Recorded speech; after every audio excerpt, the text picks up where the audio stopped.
Bull-NA-ChinaShop TV. Not just a YouTube channel, your main source for bull breed entertainment. I offer video services such as stud features, kennel features, and full event coverage. I also offer photography services such as puppy shoots, individual dog shoots, and full kennel shoots. You can see examples of each on any and all Bull-NA-ChinaShop social media pages. You can also see an in-depth look into my life and the American Bully lifestyle with my vlog found on the YouTube channel as well. Bull-NA-ChinaShop TV is also the home of the Bull-NA-ChinaShop podcast, a real, raw, uncut podcast dedicated to the bull breeds and the American Bully lifestyle. You can find all episodes of the Bull-NA-ChinaShop podcast, stud features, kennel features, event features, and all of the vlogs on youtube.com/Bull-NA-ChinaShop TV. Check it out and hit subscribe today. I'm taking applications right now. I need more hitters. Yo.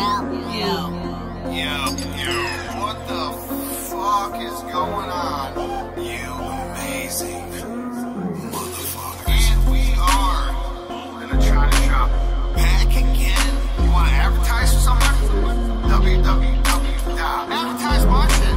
Bull-NA-ChinaShop.com. What the fuck is the week?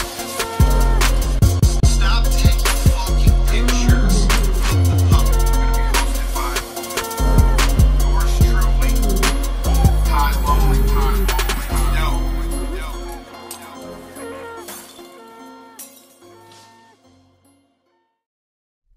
Yo, you beautiful motherfuckers. You know what time it is. It's Wednesday. It's time for the Bull-NA-ChinaShop podcast. This is episode 72. We just had nationals. We just got done. We're literally sitting here Monday afternoon. I said it's Wednesday because you're listening to this on Wednesday, and you know it, okay? Right now, it's Monday, the Monday after nationals.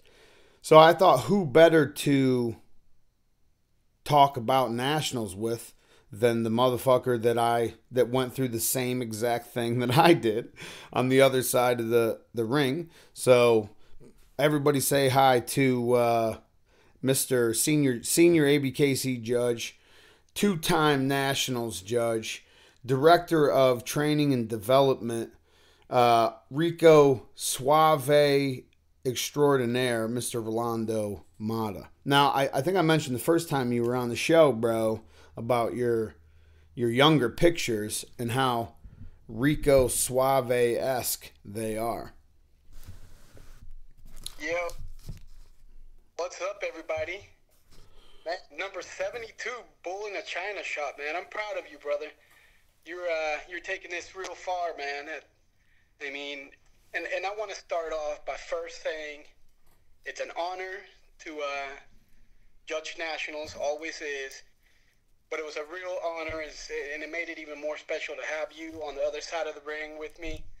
And just watching you, man, since we've been kicking it for a minute, and just year after year, just seeing your development, your growth in this, and very proud of that. And couldn't ask for a better counterpart in it. I just wish that we didn't have that big space between us so I could actually see over there and enjoy it. But hey, I know that you were over there doing it good, and since I got done first, I don't know how the fuck that's even possible. First of all, I was in a zone, bruh. Well, I think that's why they put that big separator in the middle, so we wouldn't because we not that we talk about what we're each other's looking at or picking, but we converse throughout the show and stuff most of the time if there's not a divider. So that probably would have definitely taken some time. Yeah, it may have, man. But I was in a zone over there. Got done a little early, so I got to at least watch you do your thing. I saw that you had a little wardrobe change. Couldn't handle the shoes. Oh my God, man. Going to the tennis shoes, man, that's one thing that I promised myself I would never do. Because, in UKC, you got a lot of the older cats, the older judges, and they'll be wearing, like, dresses and New Balances. And I'm like, I could never do that. Hey man, them comfortable shoes, they're a little cheaper too, man. But Yo, I'll tell you what, those a little bit, man. the motherfucking floor shine, they were don't get me wrong, they were quality shoes, and they were comfortable as fuck, but only for about 3 hours, and then and then my feet were like, yo, we never even been in these shoes, homie. And it wasn't even it wasn't even like the fact that sometimes if you stand for a long time on those hard bottom shoes, the bottoms of your feet start hurting. It wasn't even that. I got a fucking 50-cent piece blister on the back of my Achilles. You know what I'm saying? Because I was not prepared at all.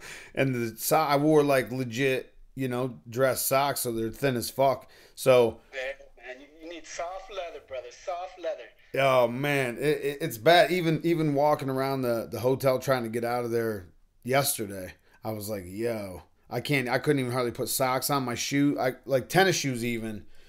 During the show, the tennis shoes felt like it was like heaven when you put it on. But the next day, it was terrible, even putting tennis shoes on. Yeah, man, definitely. But you did a great job out there, man. Sent me over some really nice dogs for our Best in Show. Made it even a little more difficult for me. That Bull Terrier was amazing. I'm super, super proud of that lineup. That was close call, man. That was I love that dog too. Yeah, we'll get into that. We'll get into the Best in Show lineup. I'm super proud of the lineup of dogs that I had in there, or we both had in there. I mean, obviously, with the bus winning, I've said it multiple times. I feel like and publicly, I feel like that's probably one of the best examples of a pocket American bully that I've ever seen in my life. So, super proud of the lineup that we had for Best in Show, but we'll get into that. I don't want to get into that yet. We'll talk about that later. I kind of want to start with like before nationals. Like I want to know how, like, what was your mentality before? Because I know you recently, not super recently, but recently started in the real estate game, which I know is taking a lot of your time, and you're also putting out content and doing some other stuff for the new training education program that we're doing with the judges. So, what was your mentality leading up to the show? Were you excited, nervous? Like, what was going on? Man, it's a question that I've actually been asked quite often there leading up to the event, and it's always such an honor to be able to do this, and obviously it's exciting. Nervous? I mean, I've prepared for over 20 years for this. You know what I'm saying? I've been judging almost 10 years. I've judged nationals before, judged tons of huge shows. I feel I'm an expert in the American Bully and the Standard, and I mean, there's just preparation is there. I mean, this is the moment that I've worked all these years so hard for. You know what I'm saying? I do. And so yes, super exciting, but I wasn't nervous. I mean, it's just another day at the office. That's how I approached it. Once you start thinking about the magnitude of the event, you start thinking about the dogs that will be entered, you start thinking about the hype, you start thinking about what people want you to do, what people expect for you to do. All those are things that muddy your brain, and really, if you allow it to, it will affect you in the ring. So I went in there with a clear mind. Bro, I was like, it really was one of the funnest shows that I've ever judged, because I felt like so on. You know what I'm saying? I loved the electricity in the building. I loved the excitement that people had. The energy was incredible. Everybody did come out with really nice dogs. The crowd was around the ring, like thick around the ring the entire time. I mean, nobody ever lost interest. It was just an amazing event. Had me pumped up. I was blowing through there. I was making decisions so quickly in my mind that I was surprising myself. like I've told you before, man, when we judge dogs, we do it all on instinct of what we know, our knowledge, our experience. And I just let instinct take over, basically. And picks were just flying through, man. I was like, wow. Right, I'm yeah. surprising myself. I'm not even thinking about this. It's like, boom, boom. I already know. You know. Yeah, It's, we all know how long this motherfucker usually takes to judge, and that's not true for every show. I mean, we've judged a few really high number shows together where it's taken both of us a long ass time, and nobody says shit to me. You always catch the firestorm for that, but for the most part, I feel like getting back to what you said before you started talking about the actual event, like you've been, judging 20 years, multiple big events, multiple, this is your second nationals even, and the first nationals was that you judged was guaranteed to be big numbers. It was in Vegas. It was right in the middle of that initial fucking boom. Or right at I feel like right at the end of the peak of it, right after that, I feel like it might have taken a dip, but it was guaranteed to be big numbers at that show. So, this show being in Chicago, we kind of expected it to be pretty big also, which it turned out to be.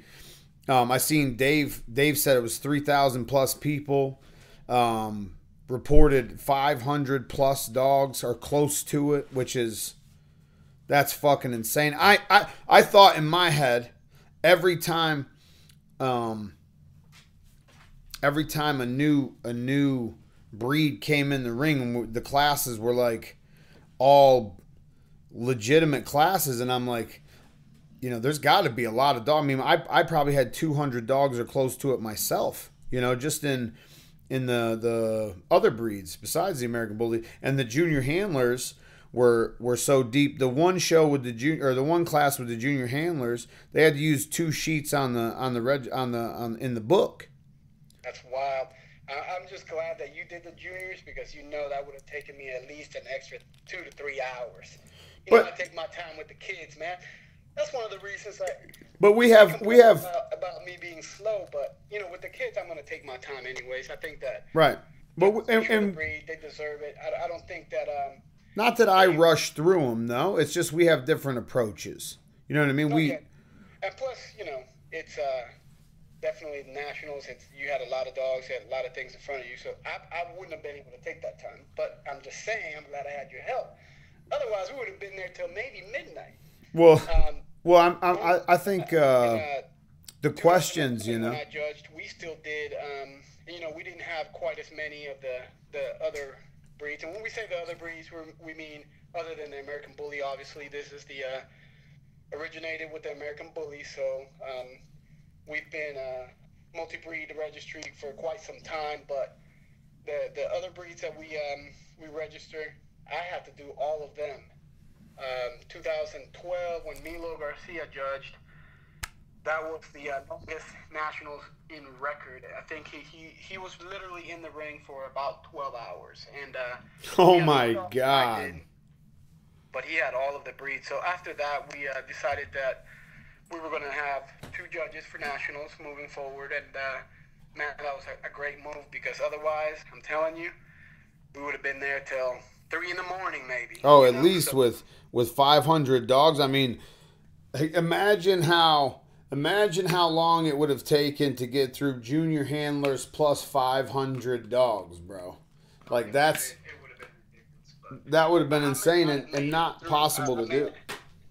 I may have tapped out on that when somebody else would have had to take over.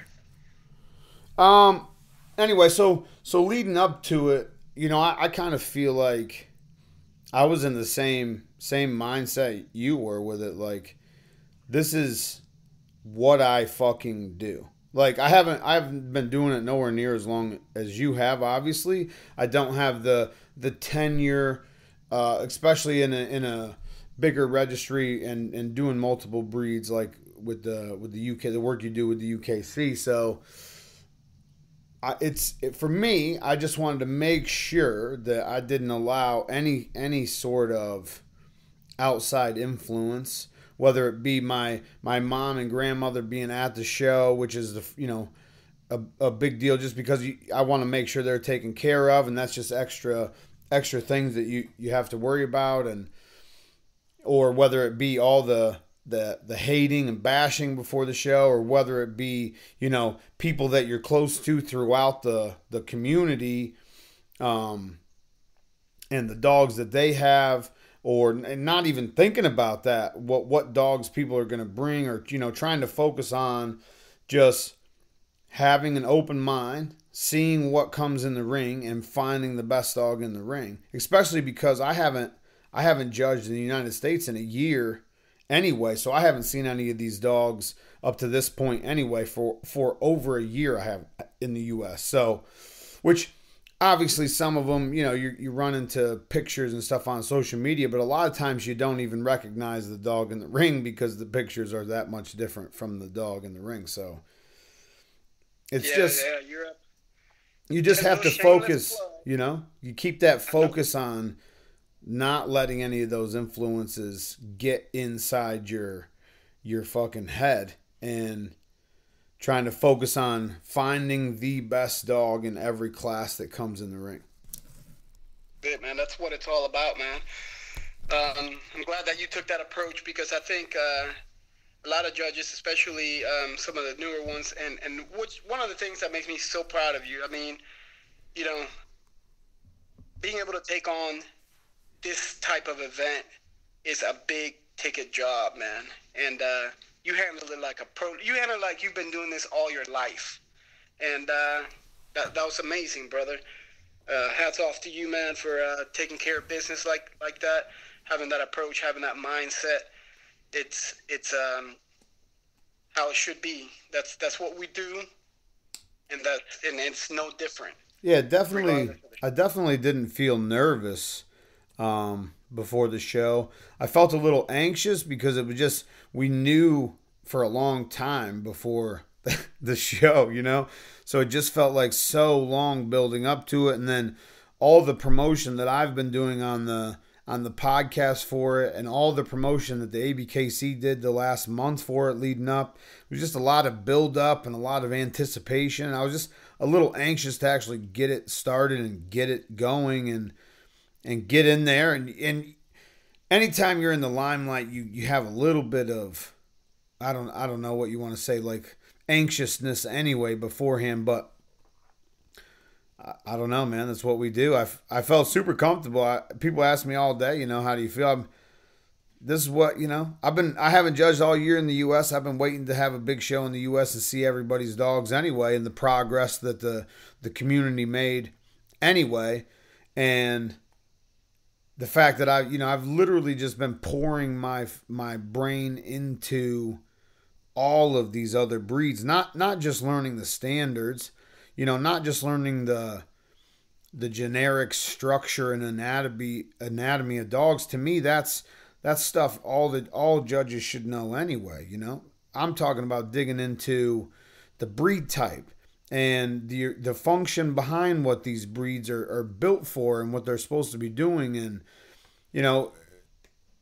what dogs are actually built better for that purpose that they're supposed to have. Old English Bulldogs, for example, they're supposed to be utility dogs, and I feel like a lot of utility dogs with a lot of substance, and I feel like most of the ones that we see in the ring, the ones that have the substance that's required, don't have that potential to be an actual utility dog. You don't think in your head, that dog could be your everyday farm utility dog and do the tasks that you want it to do and go everywhere you want it to go. And if you're going to go on a 3-mile hike, it's not going to pass out on the way. You know what I mean? So we don't see a lot of those in the ring. So I wanted to, and not just with oldies, but all of them, all of the breeds that I was responsible for, really dig into the breed type and the purpose and function. So, bro, that's great that you said that, because a lot of people don't realize that. And I mean, even people that own and breed these dogs don't even realize it. Right. We get and I say we, but I literally could be excluded from that because that's never my approach or my thought on dogs. But get so wrapped up in what they like and what you want to create, or creating something different, or outdoing the next thing, that you forget what these. First of all, you throw the standard out the window. Then you forget what the purpose of these dogs were. And when I've always said it, as breeders, we're kind of taking the role of God. I mean, we are creating these dogs and creating these, and now you're just changing it. And we're doing a real big dishonor to the breeds in front of us, especially if it's a breed that you love. We should be here to preserve it, to breed as close to the standard as possible, and maintain that purpose, whether they do it or not. I mean, if I had an oldie, I don't live in a farm. I'm looking out outside in my backyard right now. I mean, this dog could run around back there, do 100 laps and probably not even be tired because it's so small. But hey, the point is they're supposed to be a utility dog that should be able to work all day long. Whatever you require it to do, they should be able to go out there with you and work the entire day. Which, if that means handling some sort of varmint, if that means dealing with some sort of rodent on your farm, or if that just means laying around the house at night protecting the house, it should be able to do both. It should be able to have, and that's another thing, with a lot of these breeds, is people don't understand the temperament or the character that the dog is supposed to have, or these breeds are supposed to have. So that's one thing I wanted to make sure that I knew to a fucking T before going in there. And also, we've had some changes with some of the standards, you know what I mean? And I wanted to make sure I knew those to a T also. So everything is current and up to date, and really dig into these breeds and find the best example that I could. Well, man, I'm proud of your preparation. I'm proud of your approach, and I'm proud of the job that you did in there, man. It means a lot, man. Honestly, it means a lot, especially because, and a lot of my listeners don't even know this. My first apprenticeship was under you at Arkansas show, and we spent. I think that's where the conversation started about you taking so long in the ring, because we took 8.5 hours to judge a show, which we did have 300 dogs. You know what I mean? But we just I dug into everything that I could, trying to learn as much as I could that one day, because I knew I wouldn't get too many opportunities actually in the ring live like that to pick your brain, so. Yeah, you and John Sweet definitely added to the stigma that I carry around about being the slowest judge. For sure. ABKC. For sure. Hopefully I was able to kind of break through it with my job at Nationals on Saturday, but you definitely had more dogs than me, and you were definitely finished before I was. So kudos for that, motherfucker. Because I wasn't taking my time. I mean, I was taking my time, but I wasn't like fucking around. You know what I mean? I was focused, on task, getting through the classes, because I knew we had a big show. Yeah, bro. All weekend, leading up to the event, I heard, we got to be out of there by 8. So during the show, I'm hearing these motherfuckers talking about, you're going a little fast. Do you know it's only 3 o'clock? I'm like, what the hell, man? I'm in a zone. I'm going to move at this speed. But going back to our apprenticeship, man, I think I may have already told you this before. It was one of the funnest apprenticeships I've ever done. And the reason being is you and John Sweet, great dog men anyways, but picking my brain, and we able to just communicate through every pick, and it was a great experience for me and into what I do. And I didn't care about the time, because whether you remember how many people were complaining and stuff. I'm like, look, I'm doing my job, and this is what I do, Right. And the whole purpose of having senior judges apprentice the people coming in is to verify that they're qualified, or on the track to be qualified to judge the future breeding stock, which is what the people who are complaining about own. Like, that's what you own. Like, it seems like you would want that apprentice or that new judge to have the best education he possibly can while he's in that ring. Exactly, and that's my duty, man, and I'm going to do it. The only other apprenticeship that I did that I could even think of that would come close is I apprenticed Al Rivera and Tony Gold at another big show in New York that I got a lot of heat over. But, man, those two right there, and two other real dog men, great minds for dogs. And, hey, we were in a zone out there just picking at each other's mind. And they were going back and forth with indifferences. And I was able to get where, because we all take little different approaches into dogs. And we all see things slightly different. That's what a lot of the people don't understand. Doesn't mean that you're right or wrong. As long as we understand, and I've always told you, as long as you can explain to me, express to me why you chose what you chose and what you see, I'm not questioning it. I'm not saying, hey, you should pick this because I said. No, I want you to have that. I mean, that's our individual approach to dogs, and we are professionals. We know what we know, and as long as it's within the guidelines and we're picking quality, that's all that matters. Otherwise, we wouldn't do the shows, man. Otherwise, the same dog would win over and over. Otherwise, it is a subjective thing, though. It's like there is a standard and there is a blueprint and there is a guideline and there are disqualifying faults and there are size stipulations that you have to go by. But that standard, everyone who reads it is going to interpret that standard in a different way. It's a semi-subjective thing, and the only person's opinion who matters is that judge on that day. I'm not always the judge. Sometimes I'm the guy on the other side wondering what the fuck that person is thinking, but I'm also sometimes the guy on the other side praising, like jumping up and down because that judge found what I consider to be the best dog in the building also. So it's a subjective thing. It's not going to be the same. I mean, we talk about all the time. There are descriptive words, what I like to call adjectives, in the standard that we're all going to interpret differently. Broad to me may not be as broad is to you.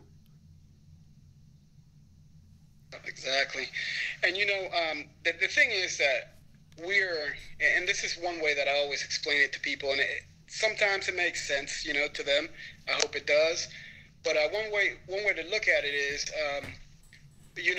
we as judges are scrutinized constantly because we didn't choose the dog that other people thought should have won.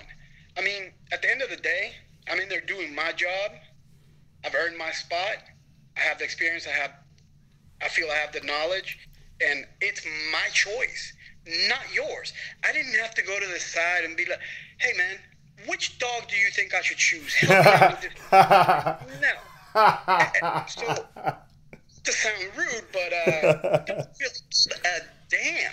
No, but and if you did that, I feel like it would be hard for a large portion of our community to respect you as a judge. If you were looking for affirmation on your picks, if you were looking for someone to pat you on the back at ringside for your picks, I know it would be hard for me to respect you as a fucking judge for sure. Yeah, I mean, how could you respect that? You're supposed to be in there, know what you do, and be decisive in what you're doing. Right. But what I always tell people is, look at it this way: we're all dog men and women. Who are still called dog men, anyways. But I say that all the time. Dog men is not a. It's not a sexually orientated word. It doesn't. It's something that dog men, women carry proudly. You know what I'm saying? Right. But we're all dog men here, so we all know dogs. We all love our dogs. We love our breeds. We're passionate about our programs. Blah blah blah blah blah. And I could have a conversation even with my kennel partner. and we could disagree on a certain thing. Is it because they don't know dogs as well as I do, or is it because the same issue that while you can sit on the outside and look in and be like, oh, I wouldn't have chosen that dog. I don't care. You know what I'm saying?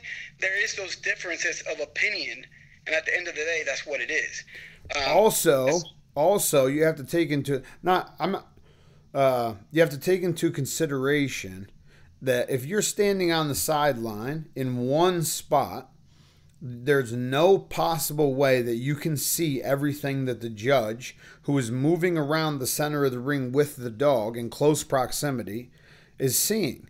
There's no way you can stand in one corner of the ring 35 to 50 yards away from what's going on and see everything that that judge is seeing. It's physically impossible. It's common sense. I don't understand why people still stand. Sideline judges, I mean, to me, even if you're standing right behind the lineup of dogs, unless you're moving up and down that sideline with the dogs when they're moving, there's no way you can see as much as I do when I'm in there, because I'm moving with those dogs every time someone's moving. Yeah, trust that. That's why our feet were killing us. But, even aside from that, even if me and you or the next guy with his partner or his wife, whatever, that are into the dogs, they could be sitting there together looking at a dog, breaking them down, and still have some sort of disagreement or see something slightly different.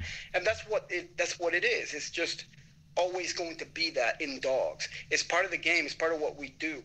Otherwise, we would have cookie sheet dogs. Every dog would be the same. Everybody would like the same. And we do need to get to a consistency, but there's always going to be a little variation. There's always going to be a little variation of taste, opinion, whatever, but there's nobody that is a real dog man that can tell me that through their whole time that they've been out here messing with these dogs, they agreed with everything that any other person that they've spoken dogs with agreed with. You know what I'm saying? And sometimes you have to make your case, and maybe then they'll be like, oh yeah, I never thought of it that way. And but there's always that. So aside from just being out of position or in outside of the ring, regardless, there's always going to be that. So go ahead. Yeah, going back to making the decisions in the ring, those are my own. That is my choice. You know what I'm saying? So exactly. At the end of the day, we can't allow any of that. And people put so much emphasis and scrutinize us for being bought or being driven one way or another. But then that's what you want us. That's what you are trying to do too, because you're expecting us to choose what you want, what you like. At the end of the day, choices in the ring are the judge's choice. And honestly, again, not to sound rude, but don't really give a damn what anybody else thinks. Not even if my mama came in the ring and told me something, I'm going to tell her why I chose what I did, because you know what? That's the one thing. I'm going to definitely have an answer for you, because I know what the hell I'm doing. Exactly. You know? Exactly. So, and my mom was there, and she did give me her opinion on a couple of things. But I don't give a damn, Mom. No, and you know, she's a dog woman herself. I mean, she's trained 20, I think up almost 20 service dogs herself for personal assistance dogs. I mean, she kind of knows what she's talking about when it comes to dogs. She does have a really good eye, but at the same time, I do, you know, like, Mom, listen, this is why, and I understand if you can't see that, you're sitting over here, I'm over here. And a lot of the time she was like, well, I don't understand half of what's going on because it's a confirmation show. It's not like a training presentation or some sort of working scenario. It's judged and we're looking for different things. But like you said, your decisions are yours, not anyone else's. And your resume entitles you to have an opinion, entitles you to make those decisions. A lot of these people that are scrutinizing your decisions don't have a fucking resume themselves to be scrutinizing your decisions. So at the same time, not just you, when I say you, I'm saying judges in general.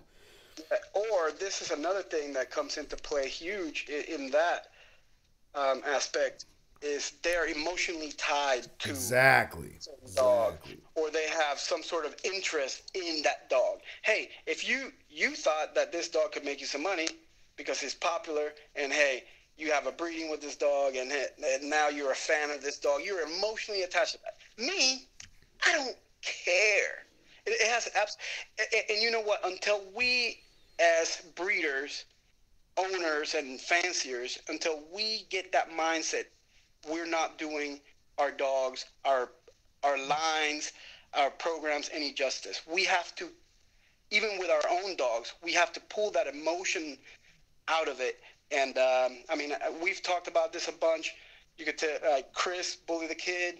You know, I've always told him, the judge doesn't care how much you love this dog. The judge doesn't care how much this dog means to your family, to your kid, or how much this dog, how special it is to you, or what you think this dog should be doing.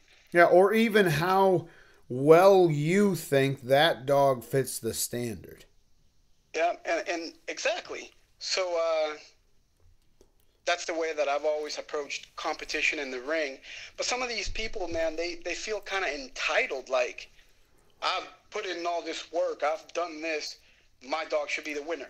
Do you think that I should, if roles were reversed and somebody said, this is what Rolando bases his choices in the ring on, it would be political. But then these same people that wouldn't want to hear that from any judge are going to say, oh, they're doing it because of whatever X. You know what I'm saying? It's just so bizarre to me, the way that people think.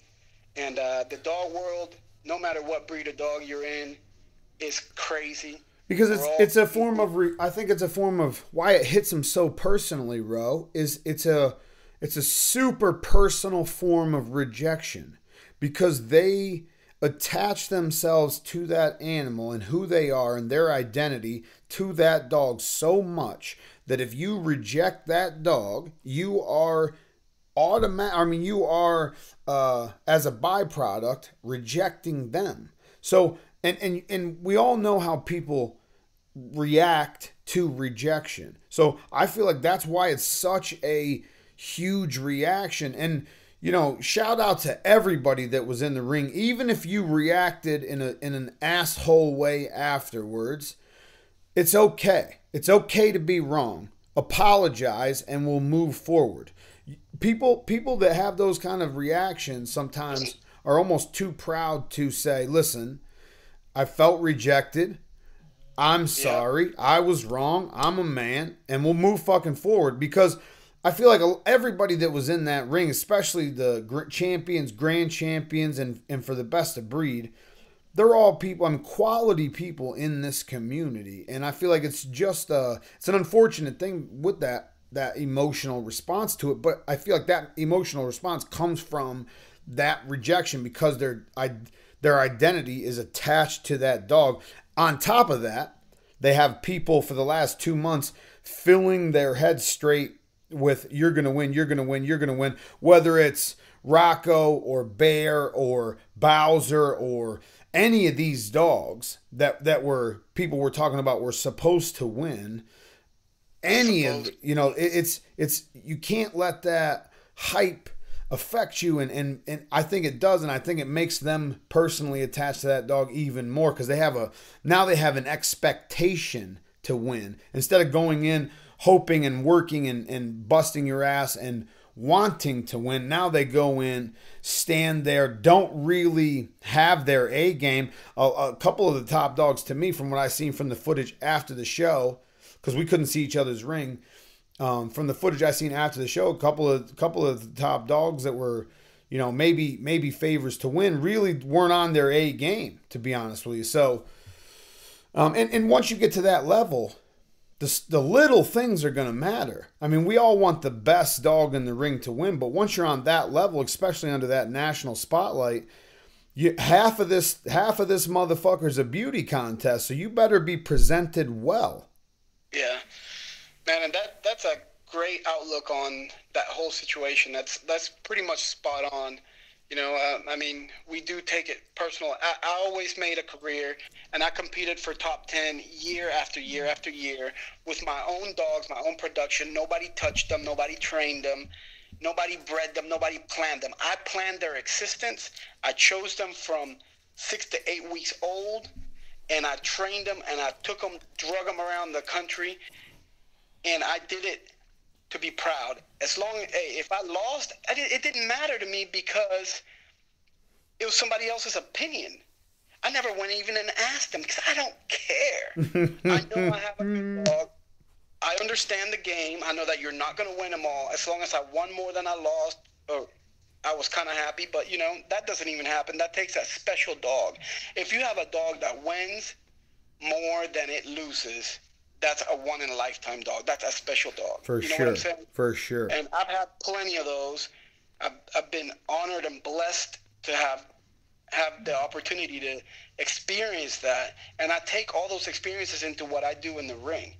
And, you know, it rubs you the wrong way when you see these guys doing, you know, letting it get too personal, because you have to take that loss. You have to move on.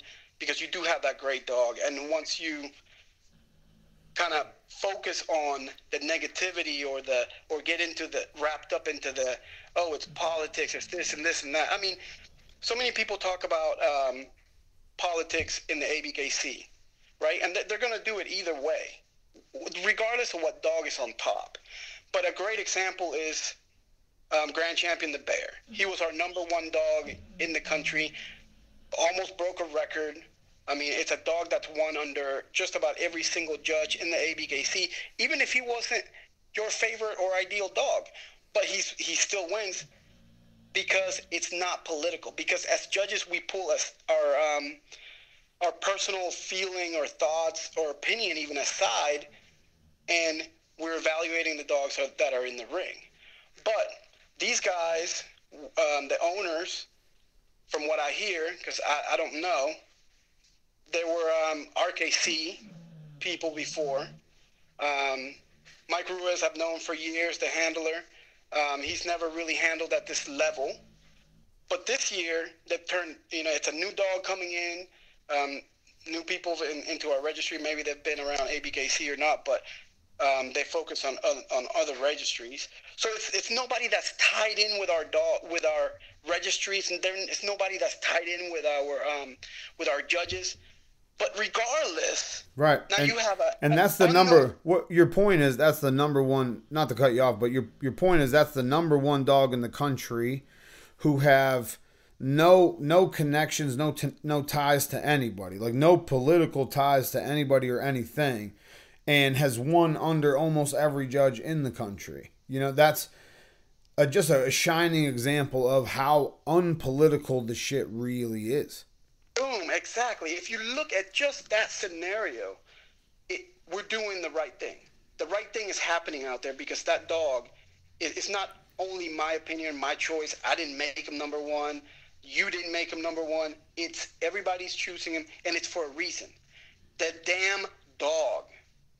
Dogs are what speak in the ring. That should be it. Right. You know? And this is a perfect example of the shit is working. But we still, those people out there are still going to say politics. They're still going to say, oh, they're doing this, they're doing that. And it's kind of sickening, but it's something that I understand because it comes with the territory, something that I've been dealing with for a long time.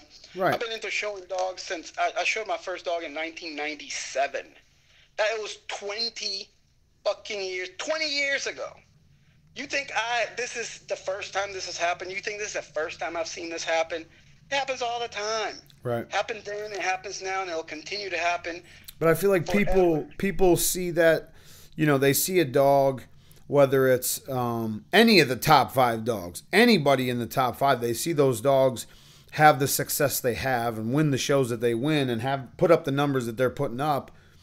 And then they expect that they're an automatic win when they go in the ring every single time. That's not how it fucking works. No, and then they're highly scrutinized. just because they're in that position. And this is the thing. There is not a damn perfect dog out there. No. I've never seen one. No. It doesn't exist. No. But when you're number one, anywhere like really in the top 5, everybody outside is going, you know what, that dog shouldn't be winning because it has a gay tail. Or that dog shouldn't be winning because it's lacking a little bit of angulation. No shit. That means it has something that's not perfect, which all of them do. You know, and it really trips me out because, you know, like I said, I did it for many years. It usually is the people that don't even have a dog to compete against you. In fact, it's somebody that may be in the, 6 to 9 month old class, and then you talk shit about the best of breed winner. You Right. have a puppy. Right. You know what I'm saying? You weren't even in my class, and you're mad because you didn't even get to compete. You didn't even win best of winners to go up against me, but then you lost because of politics. How in the it is so crazy out there, man. But I feel like that stems also from that's personal insecurity on their part. Like they're searching their brain to find a way to be okay with failing.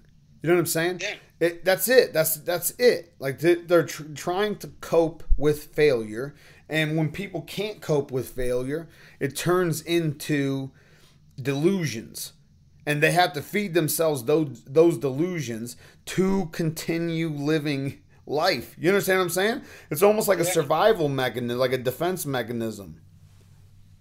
Yeah, it's crazy, man. And this is and it happens with sports at all levels. Yeah, any kind of competition. Any kind of competition. It's either going to bring out the worst or the best in you, but those that are highly competitive, those that have reached heights that most don't, they don't focus on that negativity. They focus on bettering yourself, burying your knowledge, working harder, seeing what you could do to improve. I mean, and talk about going back to everybody saying, well, I put in this much work, I should be. You're not entitled to that. Listen, if you were a boxer, you could be training for a fight. You could be gunning for a certain boxer for years before it even comes to light. And, hey, you've been training to beat this motherfucker for 2 years. You get into fight night, go out there, ding, ding, first round, catch one, unexpectedly get knocked the hell out. Did it matter that you worked 2 years really hard for that? No, it didn't matter. No. You knocked the hell out. Did it mean that the other boxer's better than you? Not necessarily. You may have just got caught. It's competition. It's the name of the game. We should know. We should already go into this knowing that, and we need to have a better mindset and not just feel entitled because of the work. Everybody's put in that work. Everybody that stepped in that ring that day wanted to win. You didn't say, I'm just going to go out there and waste my time, money, and all my effort, and I don't expect to win. No, you went in that damn competition to win. Exactly. Oh, come out your way. You got to live to show another day, man. I mean, that's the name of the game. But and we've both been there. See, that's the thing. Like, that's the advantage, or that one thing I think that people should see as an advantage with having the line, or you and I judge the biggest show of the year in this country, in the world for the ABKC. The advantage we have is we've both been standing in that exact same spot as those handlers. You know what I'm saying? At that level, under that spotlight, we've both been standing right there. I personally have lost and felt like I won, but that's my opinion, not the judges. You shake the competitor's hand, you have some fucking class, and you move on, and you work your ass off and hope you win the next one. That's it. That's it. It's not. Because at the end of the day, it's not going to change anything at all. It's not going to change the outcome. Outcome is done. Nope. But I tell you what, how you react to that shit afterwards shows me a lot about who you are. How you handle that win or loss in that situation shows me a lot about who you are. How you handle even being the judge under that spotlight shows me a lot about who you are, really. You know what I mean? Which, going back, I didn't get a chance to respond when you were, buttering my ass up a little bit. But I couldn't be prouder to have judged with you, because I feel I personally have a lot of respect for you and how you approach judging. And even when I was handling, you were a judge then when I came in, since day one when I came in, and even handling kind of showed me some shit that helped me improve leaps and bounds. And since I started judging, have shared, as much as I could ask anybody to share. So I appreciate it, and I have nothing but respect, and I'm proud as fuck to be part of that tandem. I think personally, that Best in Show lineup killed it. From what I seen from the live feeds, the Grand Champion lineup killed it, who you had pulled out for the final decision. The Best of Breed for the American Bully lineup was killing. I mean, for me, I don't look back and second guess any one of the decisions. I honestly feel like every single dog that was in that Best in Show lineup deserved to be there. Dude, that is a great thing that you just said, too. As judges, we can never go back and second guess ourselves. If you, for any reason, if for any reason you have a thought that you're second guessing yourself, maybe I should have gone, or maybe, listen, that means that you didn't do your job correctly in the ring. You didn't leave it all in the ring. And I leave it all in the ring every time I step in there. I do it almost every weekend. I do it all over the world. I've done it on just about every stage. I leave it in the ring. I don't come home and dwell about it, think about it. I don't come home and say, oh, man, if I would have gone with this one, then these people wouldn't be mad. It doesn't matter. You know what does matter to me, man, and I'm very proud of this? Somebody like you that I have respect. I've watched you grow. We're friends. We're like family. For real. Earlier today, Rodrigo Silva, very close friend of mine. We've been close friends since about 2010. It's been years and years, especially in judging and doing. We're family, and he knows me just like you do. You know what I'm about. You know my integrity. You know my drive. You know my approach to dogs. You know my history. And for you to say, and him when I read that, that's what matters to me. Real motherfuckers that know me and know who you are, know your character. Because at the end of the day, all we have in this world is our character.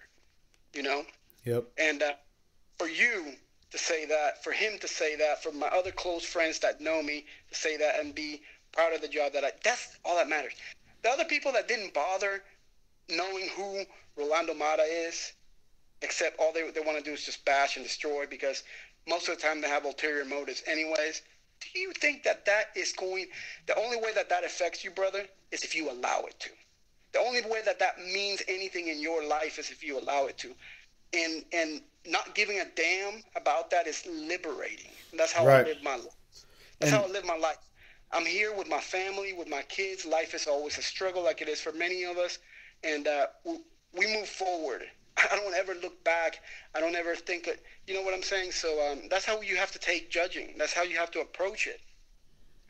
I don't like to second guess myself, but at the same time, like, especially with a 9-hour drive on the way home yesterday, which actually was about 11 hours because I had to make a detour to drop my mom off. So about 11-hour drive on the way home yesterday, I had time to replay every single dog that I went over that I could remember. You know what I mean? Because sometimes there's dogs that you just don't remember because they don't stand out, and that's no fault of the dog or anybody. It's just how it is. But how it is. What I could remember, I went over every single, even the from the bite check to checking the shoulder placement to touching everything and watching him move from the side and moving up and down the baseline to watch him move from every angle. You know what I mean? I replay that, and and I just I criticize myself as much as I can because you can only be so objective. There's always going to be a little bit of ego bias that you can't control, that's subconscious, but you try to break it down and be as critical on yourself as possible. And not to be a dick, but I think we fucking killed it, to be honest with you. Like, I don't know what people are talking about. Like, I don't know how the fuck someone could be upset about losing unless you or the decisions, not losing, but someone from the outside could be upset about those decisions unless they owned a fucking dog that was in the ring. Like, to me, I think we killed it, dude. I don't understand. I'm emotionally attached to it, man. But, we all reminisce. Of course, I've reminisced about my time in the ring on Saturday. And, even on our trip back, I was talking to my wife about it. And, a lot of people don't know she used to be into dogs. We met each other a long time ago showing dogs. Yeah, so her mom's a monster in dogs too. Oh yeah, she understands dogs better than most of these motherfuckers out there. So we're talking about dogs, and she was even telling me like she was a little surprised with my pick, and so we talked about that. But my point is, you can't second guess yourself and come home and think, hey, I made the wrong choice. Otherwise, you didn't do your job in the ring. So, yeah, definitely reminisce about it, think about it, scrutinize yourself. But that choice is made, and it's in the ring, and it's a wrap. You know what I'm saying? Yep. Would I never regret it? And some people may think that's just your ego, but that should be the approach for every judge. Otherwise, you're not. We have to make a decision, and this in seconds, less than a minute a dog. With less than the damn dog. Yeah, with 500 dogs in the building, I mean, they were split between two people. But even if we had equal amounts, 250 and 250, which we didn't, but even if we did, that's even if we're over an 8-hour span, which it was about a 7-hour span. So it was about noon to 7 o'clock is really about the actual show time. So even over a 7-hour span, 250 dogs, that's not a lot of time for each dog. And you have to make decisions as they're walking in the ring. You have to make decisions as they're stacking, as they're moving. Maybe your mind changes when they start moving. You make that decision in 3 fucking minutes or 5 minutes for the whole class. Because that's how it works. That's how all dog shows work. That's how it works. But if you are a judge that second guesses yourself, that means that you are not a decisive judge. And it's our goddamn job to be decisive. That's what we're doing now. We're making choices. That's literally part of the job description, motherfuckers. Like, wow. It's not ego. It's not that, they don't think that there could ever be wrong. You got to put that, it's done. We made our choice in the ring, and that's it. Yeah, it's definitely not an ego thing. It's a fact that we both take every assignment seriously from Jump Street. It's not like I took nationals any more seriously than anything else that I do, because every time I step in the judge, I'm focused on being fair, I'm focused on being present, I'm focused on being professional, and I'm focused on finding the best dog in the ring. Regardless of the magnitude of the show, I'm judging that show like it's nationals every single time I'm judging. Every single time, bro. It's just another day at the office. That's what I say.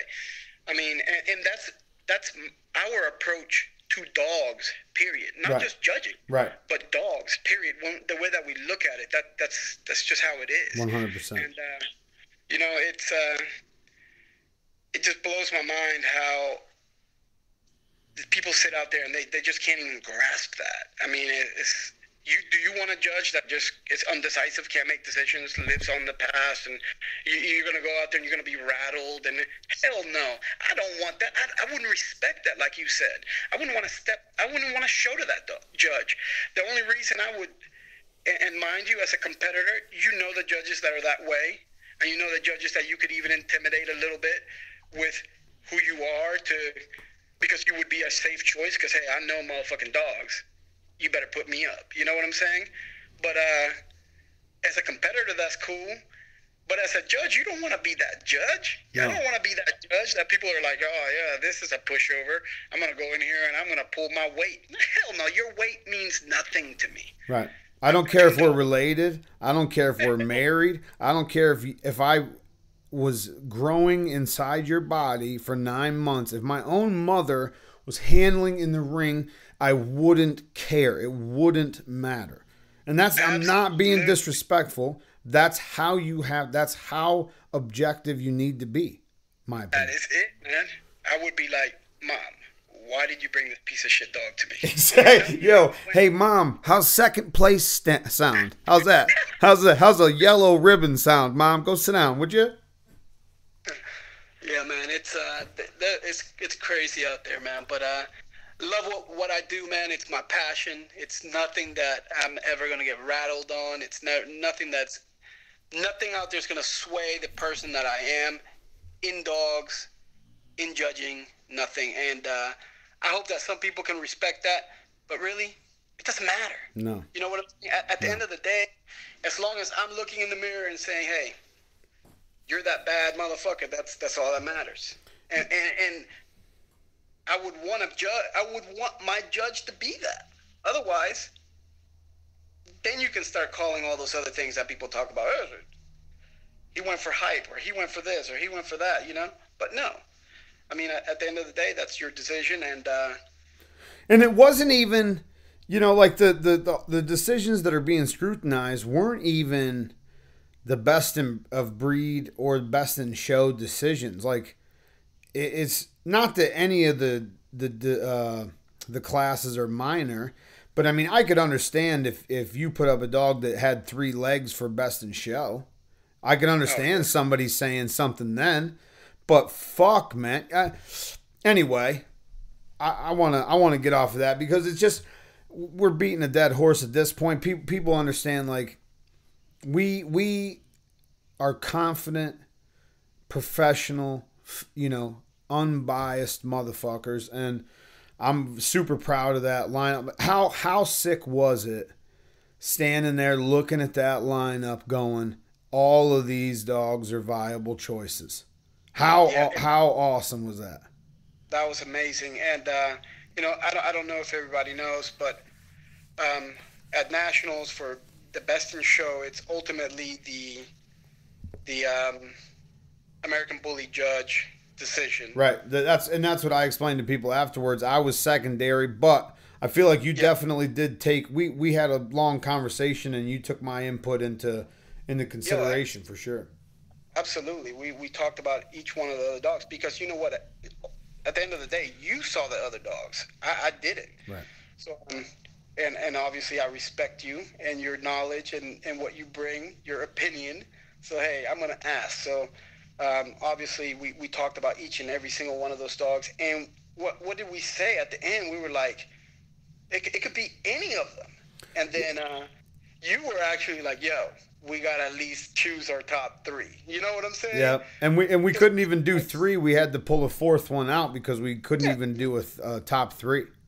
Exactly. It's amazing. At the end of the day, it's a win for our entire community. To have a lineup like that, to have that many people in the building, to have media coverage, and kudos to the ABKC. Dave Wilson did a great job promoting this event. Dave Wilson and everybody else involved. Right. Yep. We made it a great event. The logistics were difficult. Worked through it and made it happen. But I feel like the logistics weren't as difficult. I mean, okay. So outdoor show in Huntsville, Alabama. If you compare it to that kind of show, the logistics were a little more to overcome.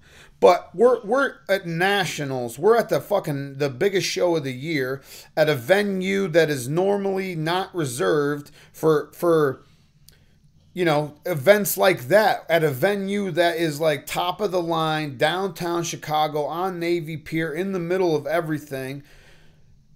I don't feel like the logistics were that difficult, bro. I brought a dog with me also. I brought Maestro with me also. I had to pull into the unloading zone. I had to take my dog in the crate and the whole 9 yards. It wasn't that difficult. No, but regardless of that, like you said, all those things that you said, we are kicking down doors. Fact. We're breaking boundaries. Fact. American Bully shows in Chicago, in that venue, right there in the middle of the city. Come on. When? You think that we were allowed before into venues like that? I think the last time was probably Dallas, and that was a massive show because that was pretty much downtown Dallas. Yeah, no, but that's what I'm saying. We have made Crazy leaps and bounds in growth Right. from when we Right. started. Right. And that's what we should focus on. That And we even this, I think even Navy Pier is another step up or even a couple step ups from anything that's been done up to this point. I mean, that it really set the fucking bar for years to come. I'm already seeing people getting messages and seeing people online saying we're making plans for next year already. If the bar is now here, we have to be at the next one. And I feel like that was the goal from day one. Everybody knows I'm critical about a lot of things that we do and don't do as a organization, and the promotion and social media presence has been one of them. But this show, I said it in my thank you post this morning. This show, this event, really rejuvenated my faith in the whole organization as far as the intentions and the willingness to take the steps necessary to get where we want to be as an entire team. You know what I mean? Yeah, it was amazing, and it's just as simple as this. As breeders, enthusiasts, just if you love the American Bully and you love these bull breeds that we register and that we go to show and that we promote within our registry, within our community, what you want is to share that with the world. You know, mainstream America was watching us. You know what I'm saying? If you're a breeder and you are in it for money, hell, that even benefits you. If you love the breed and you're in it for the love and you want everybody to know how good your dogs are, that benefits you. It benefits the breed. It benefits all of us as a community, you know? But we're really focusing on other shit right now when that should be our main focus. We were given this platform to be able to go out there and show the world. That's huge. You know what I'm saying? Fact. People that may not have known what the hell an American Bully was, or may have had a different kind of stigma to it, now they know. Hopefully they know different. I dealt with this with my breed, the American Pit Bull Terrier, for many, many years, fighting for them, fighting for people to see what they really are. You know what I'm saying? And we had that opportunity. We had that opportunity in a big way this weekend, and that to me is it's means for celebration. Knocked it out of the park as far as I'm concerned. Knocked it out of the fucking park. That's what it's all about. But, and I don't want to spend a lot of time with this because I don't like to focus on negativity. Anybody, like I said, anybody that's been motivated, that's been successful, we don't focus on negativity. We don't focus on the guy that's behind us talking shit, trying to bring us down, because we're already above, we're already past that. So, but for what it's worth, you focus on everybody that's talking negative. No, not everybody, but a lot of the people that are talking negatives, you always got to look out for ulterior motives. Yeah, what's the hidden agenda behind that hate?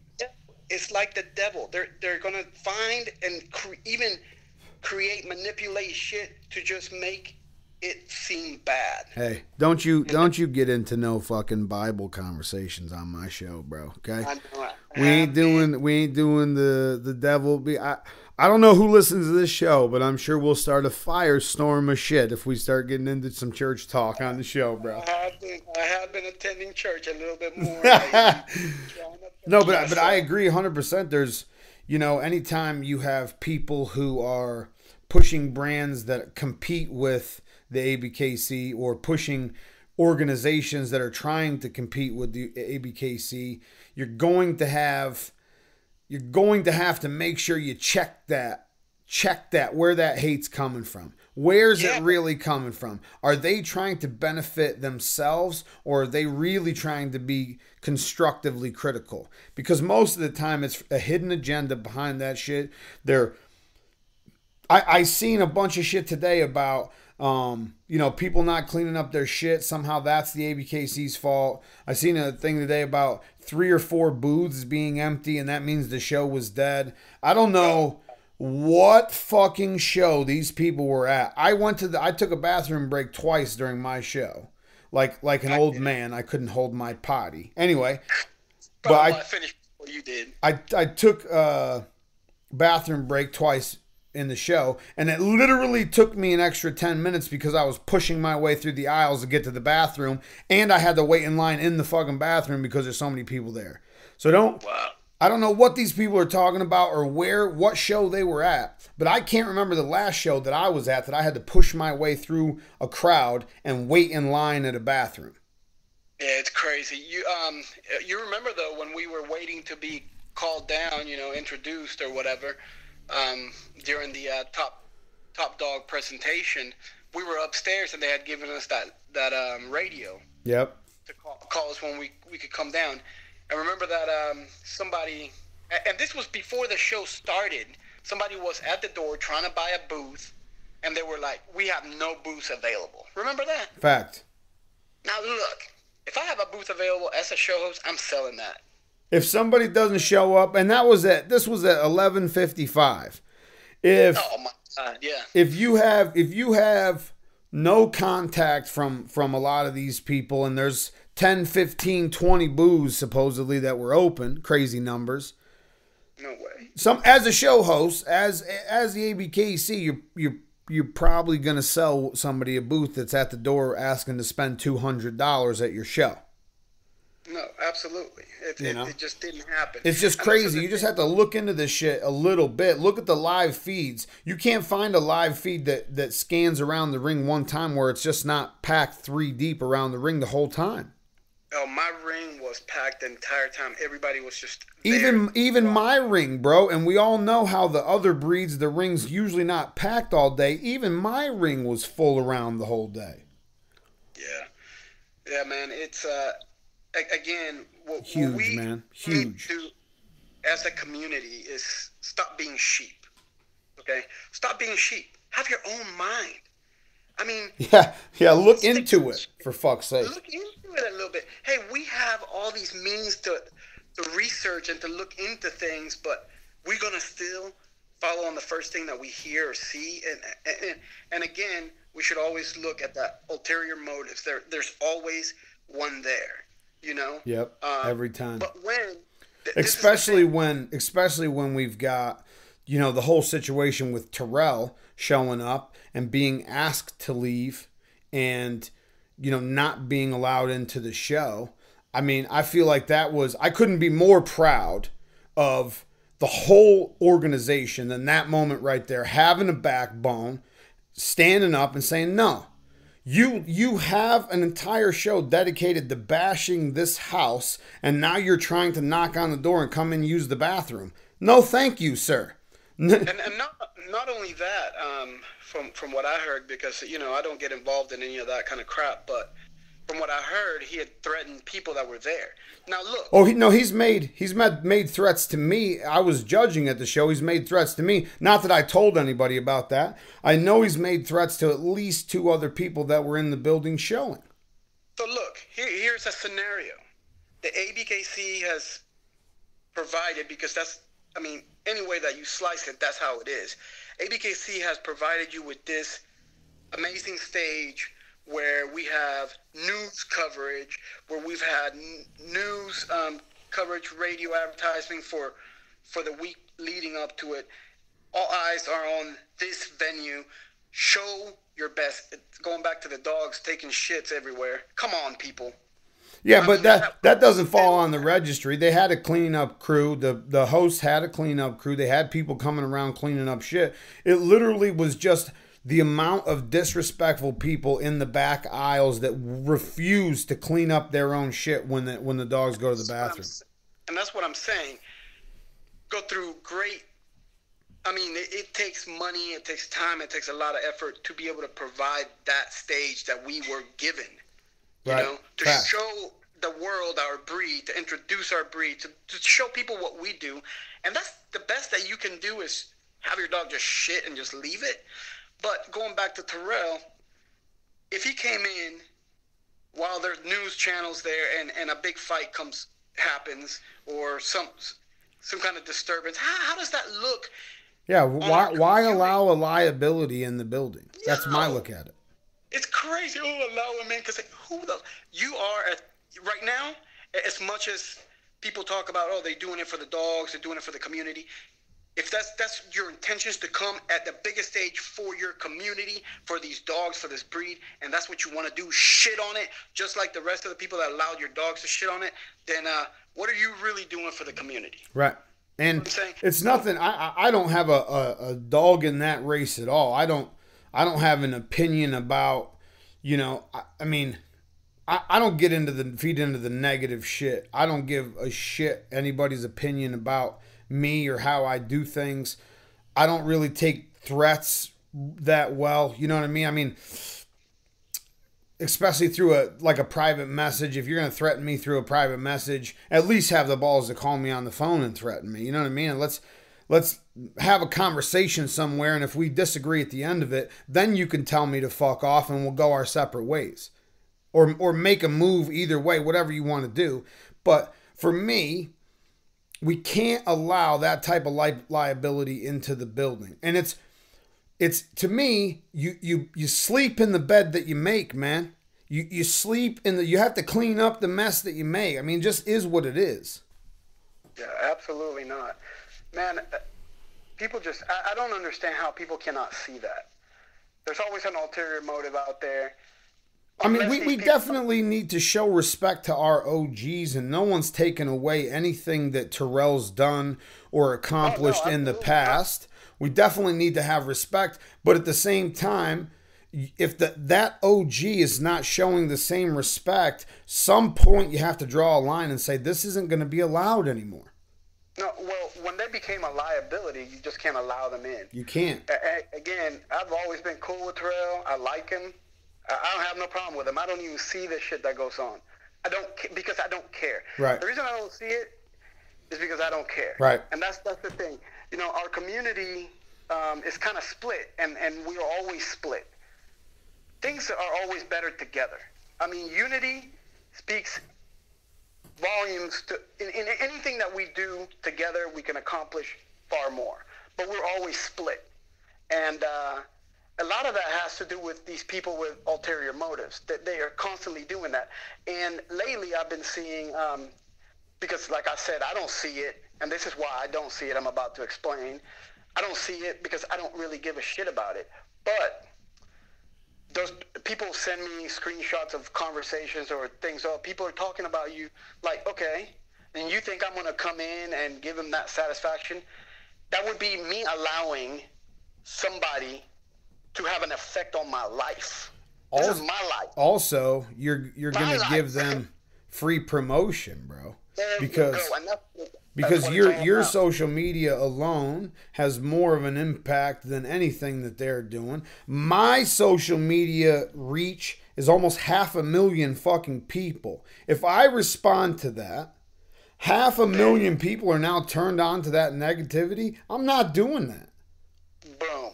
There you go. Why can't people realize that? Because I have a lot of people, like I said, that are just like, this thing is getting so bad. I just want to get out of it. And you know why you're seeing it? Because you are, at some point, even if you're against it and you go in there to defend it, against what they're saying, you go in there to defend it, you're giving them that publicity. And you're still going to be exhausted from it. It's still exhausting. Yeah, and then you want to quit, and then you're divided. You see what I'm saying? Yep. So why even allow that into your life? I don't have the time, the resources. Hey, I'm getting old. My life is about family. Oh, we can see the gray in the beard, homie. We know. We can see the gray in the beard. I know, man. I try to color it in a little bit for the but yeah, man, it's like that's not where the direction I want my life to go. We have control of our own lives, and even with social media, we have control of what we see. Like when I tell you that the shit doesn't even hit my notifications, I'm not even lying. Like I would have no idea what people are saying about me. You know why? Because I've never clicked on any other shit. I don't even see it. I don't even know if they're tagging me, but I don't see it. Social media to me is, I have, like you, a lot of followers, over 5,000 friends. I have a waiting list of thousands of people. And if I go in there and I go on the back and forth on something that means absolutely nothing in my life, that makes absolutely no difference, their opinion, what they say, what they want to accomplish out of it, whatever it is, doesn't make a difference in my life at all unless I allow it to. And the same way with social media. It doesn't even hit my stuff.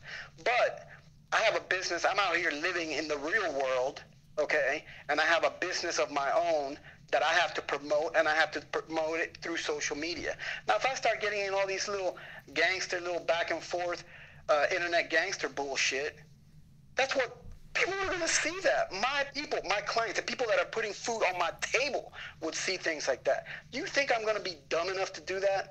It means absolutely nothing in my life, and unless I choose to allow it to. Exactly. And I always choose not to. It's fucking liberating to have no worries about what anybody thinks or says about the character that I am, because I'm very comfortable with the person I am.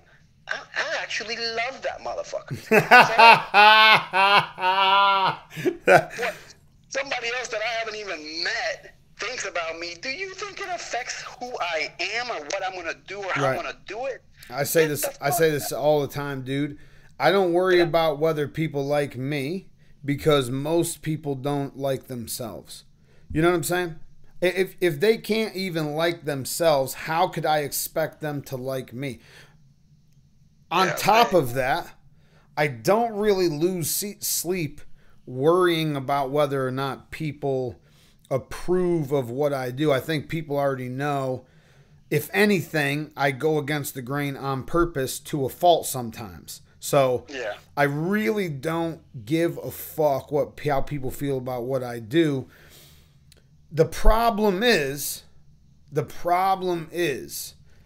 we are trying to take this thing to the next level. We're trying to take this thing to a mainstream audience, to a much broader reach than what we have right now.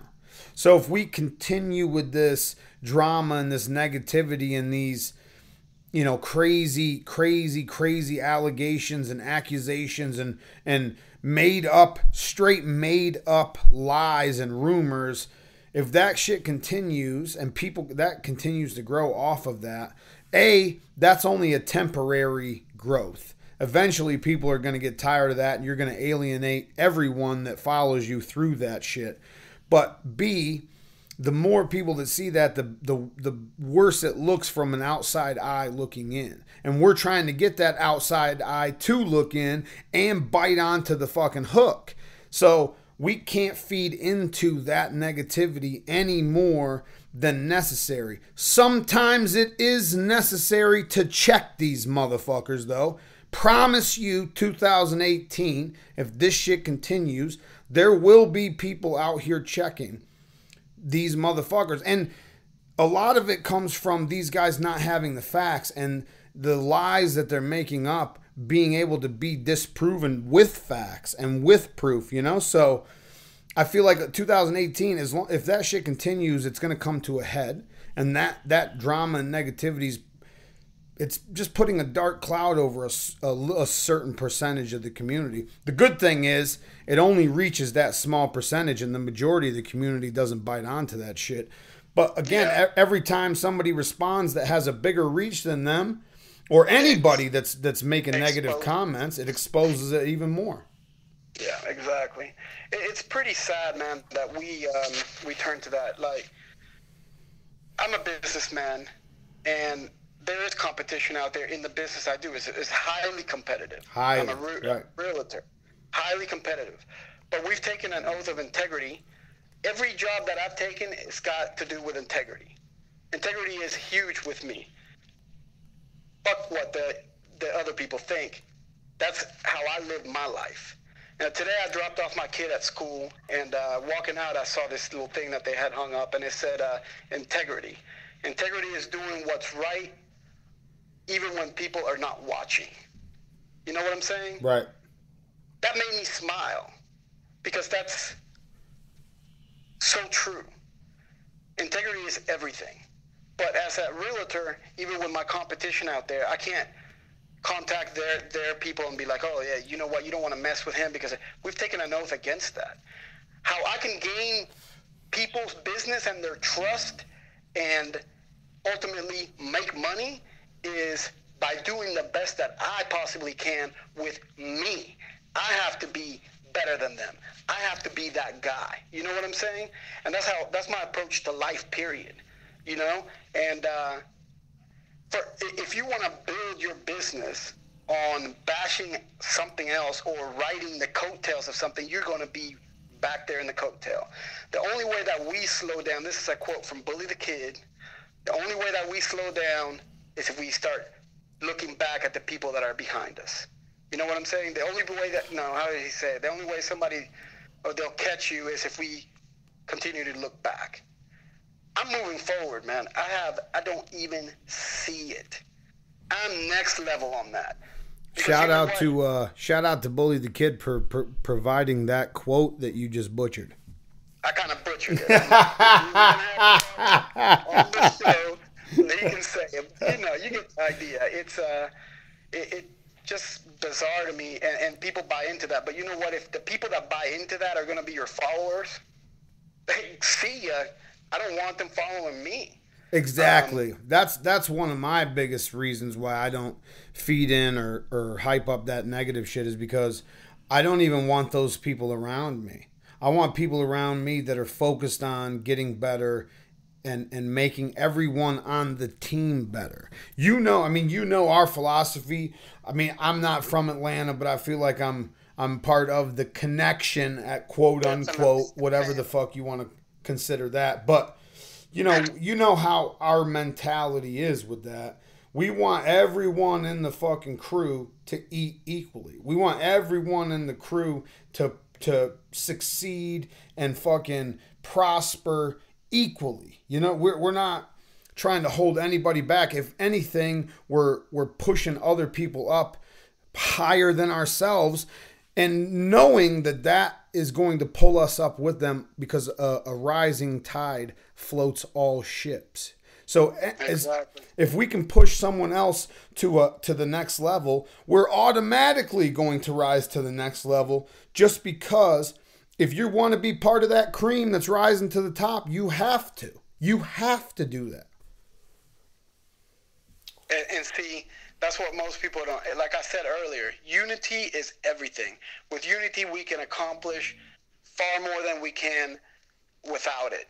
And we hold each other accountable. We came together because that's the type of people that we are. We hold each other accountable, and we are all driven, and that's what we want to achieve. We want to be better. But, you know, if the outside looks in and says, oh, they're only getting that because of they kissed somebody's ass or somebody else, or you know what? Don't judge me or make assumptions by looking at the mirror, because I'm not that guy. I'm not what you're seeing. And we have and I say it all the time, people, we see others as a reflection of ourselves. And I always remind myself of that, even when I'm being judgmental on somebody, and hey, they're not me. You know what I'm saying? Especially when it's bad stuff, I'd be like, yeah, I would never do that. So it's not me, you know. But that's how it is. We together can achieve so much more. And what this kind of drama and this kind of bullshit does is it splits us apart. It splits this community. It divides us. And at the end of the day, who really suffers, it's not the ABKC. We're going to keep growing. We're going to keep moving forward because we're not looking back at anybody. Who really suffers is our breed, our dogs, and our community. And 100%, 1000%.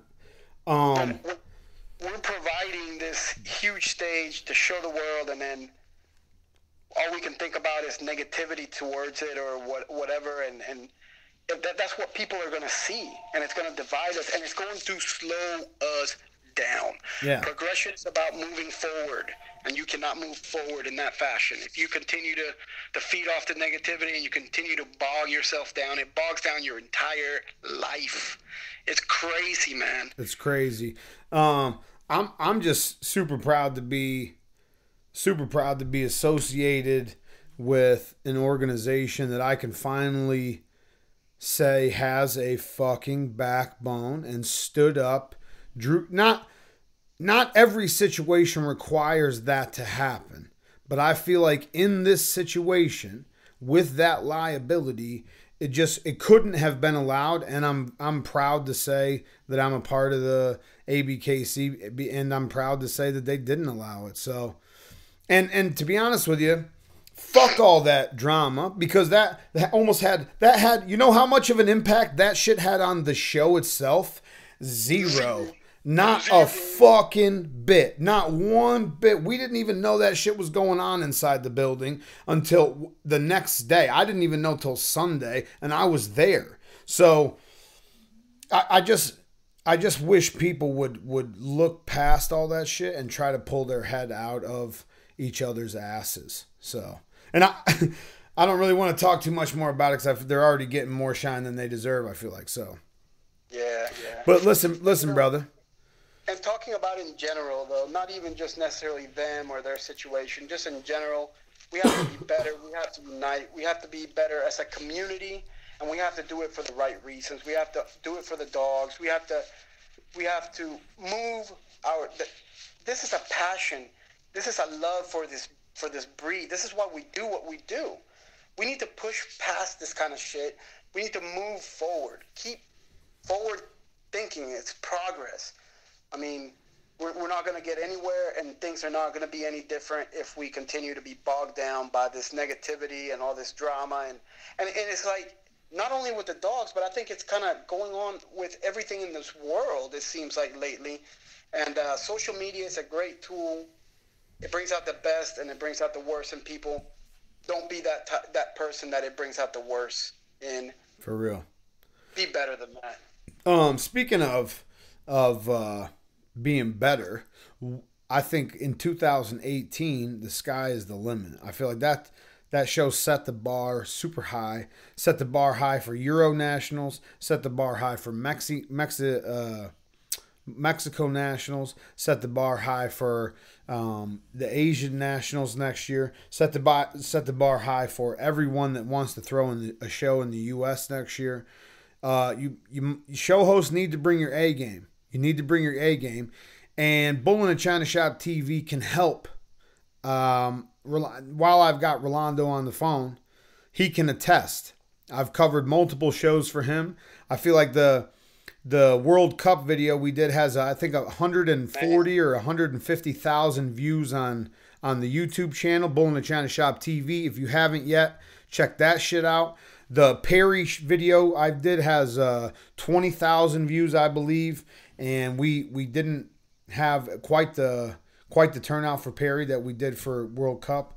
I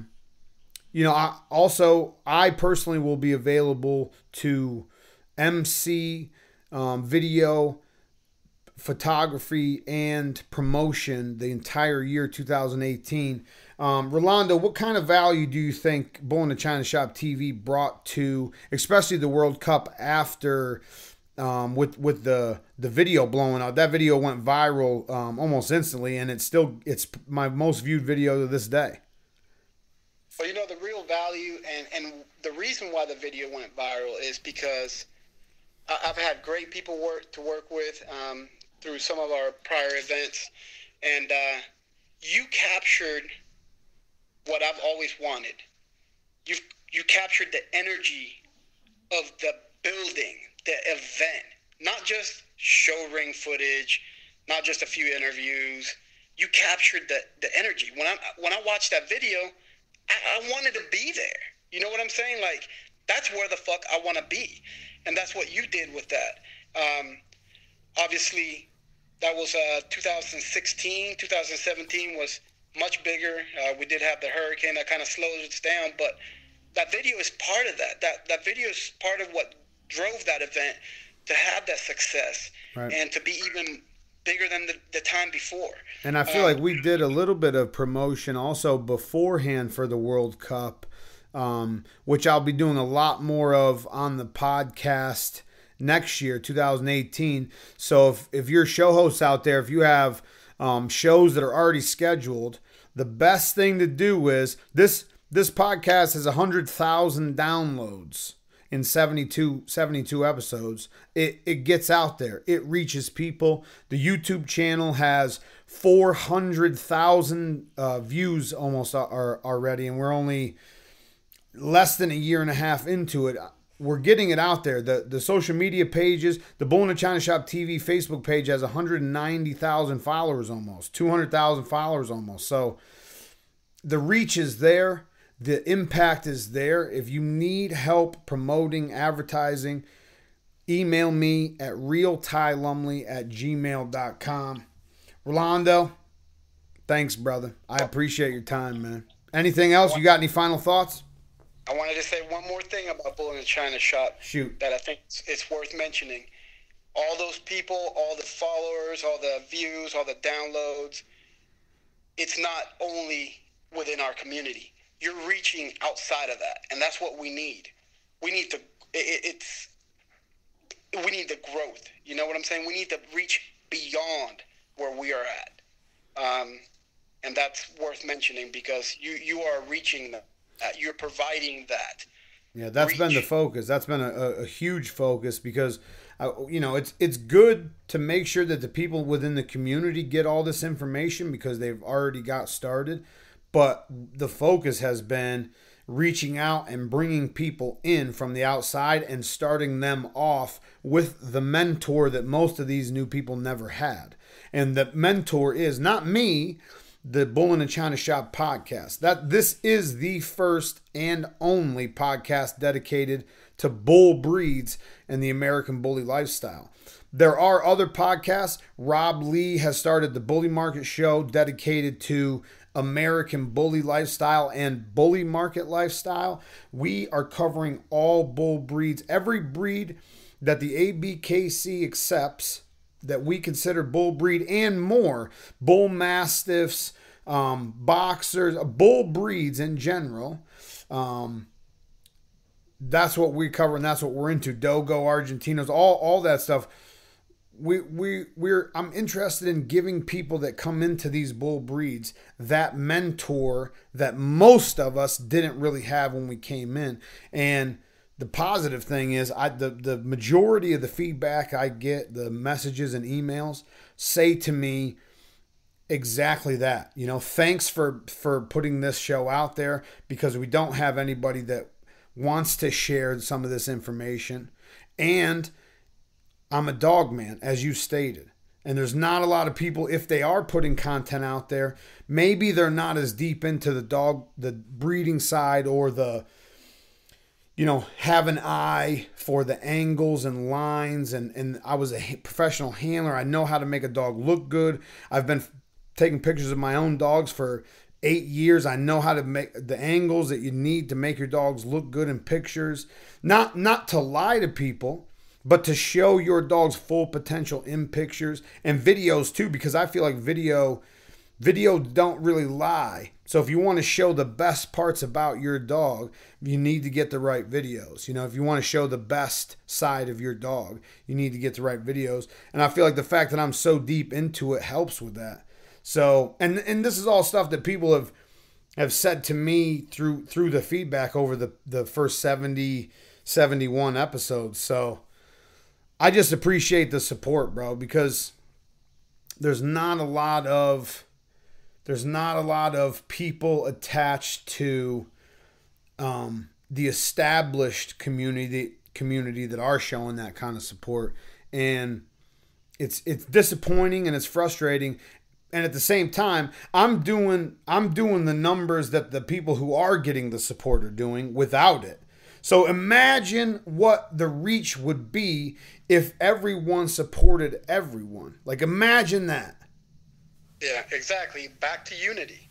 Right. What I say, man. We're definitely proud of what you do. I personally so happy that you've taken part of time from your life to get this done, and it benefits all of us, our entire community. Definitely our dogs and what we do. So me included, man. It's benefit. I mean, it's helped mold the way I approach everyday life now. I mean, especially the dog side of things. And I'm happy to say that I'm a different person now than when I started. And if you're not a different person than you were 18 months ago, I feel like you're not growing, you're not progressing. There you go, and I acknowledge that at the beginning of our conversation. I'm so proud of the growth that I've seen from you throughout the years, and that's what life should be all about, man. We should want to grow. We should want to be better today than we were yesterday. In whatever you do, whatever you choose to do, whether it's with love, whether it's your parenting, whatever it is, we should always want to be better than we were before, you know? I agree, 1,000%. I mean, it makes sense to me. So, with progression, and I mean growth, progression, we always should push each other. I mean ourselves, I should say, and challenge ourselves to be better. Look for ways, whatever that way may be, whatever you need in your life, whatever you need to get ahead, to accomplish your goals. And that's what I want to do, is challenge the community to be better. Be better to each other. Let's be better to our dogs. Let's be better to what we do, how we deal in business, how we do everything. And let's see where that takes us. We've already seen this. I read something, somebody was talking smack to me, and their answer was, well, this is how the bully world's always been. So we're going to continue to be just that shitty. Come on. Do I want to listen to that person, or do I want to progress? To make a change, to make a difference in what we do and in our lives, we have to change how we are. It starts with ourselves. And we have to...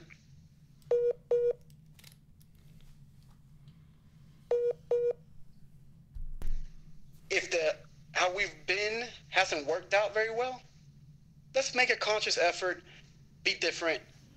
Unity is key. Let's be kind to people. And today, do you know it's actually be kind to the world or whatever day, something along those lines. So, hey, what can I say? What better day? Let's be kind to each other. Let's be kind to people. Let's grow together. Let's make moves. These are, every move that we make now, we're going to reap the benefits from in the future. We're opening doors. We're kicking doors down. Kicking doors down, bro. That's everybody should see the positive in that and gravitate to that, instead of being pulled down by people that are trying to take away the shine, trying to take away from that. It's disgusting. Let's move past that. Let's move forward. You know, and we're gonna be working together again in January for your Perry event, True Phase Events annual January Perry show. We'll be working together for that one, so I'm looking forward to that shit. Where can people find Rolando Mata if they do want to make some moves? Rolando Mata on Facebook, Rolando Mata on Instagram, and you guys could always, hey, I'm always open. Text me, call me, instant message me, whatever. That's Rolando Mata, Facebook and Instagram. Brother, I appreciate you, and I'm proud as a motherfucker of the Nationals and the job that you did, and if I have to say it, the community in general and how things are going. There's a little bit of negativity, but we'll get past all that. The overall overwhelming consensus opinion is this motherfucker was epic. 2017 ABKC Nationals is in the books. I love your fucking face, Rolando Mata. I appreciate you, brother. Much love and respect, brother. Always good to be on Bull-NA-ChinaShop. Appreciate you. Okay, people. You heard it right here first. That's an official breakdown of the 2017 ABKC Nationals. I was going to try to do that podcast with Rolando in Chicago before we left so we could get a video of it. Unfortunately, we just didn't have time to do it. There was just too much chaos and hoopla. And the city of Chicago is not a time-friendly city, to be honest with you. Moving around and coordinating and getting together. And anyway, another one in the books, man. Episode 72, the Bull-NA-ChinaShop podcast. For all your bull breed needs, Bull-NA-ChinaShop.com.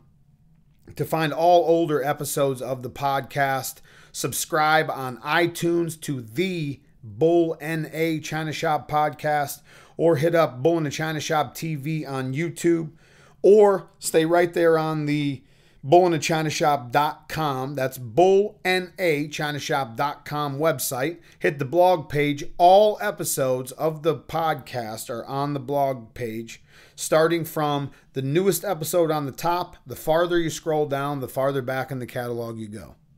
If you haven't subscribed yet, please hit that subscribe button. I literally can't express to you the satisfaction and gratitude I have for this weekend. The support, the love, the just everything was perfect, and it was amazing. It was a big one. Big moment for me. Big moment for Bull-NA-ChinaShop TV. Big moment for the ABKC in general. Congratulations to the Bus, who won the whole motherfucking show. Also, congratulations to the Bull Terrier, the Shorty Bull, the Frenchie, the Oldie, the American Bulldog, the American Pit Bull Terrier, the junior handlers, everybody that was in the building. The Shorty Bull was... the Shorty Bull class was awesome. The Frenchie class was probably the best Frenchie class I've ever judged in my life. The competition was unreal. That choice was one of the hardest ones I made the entire day. Shout out to everybody that showed up. Some awesome dogs in the building. Some awesome people. Just a perfect weekend. I love your fucking faces, people. I'll see you next week. Maybe Saturday with a Sweet Life Saturday, but no promises.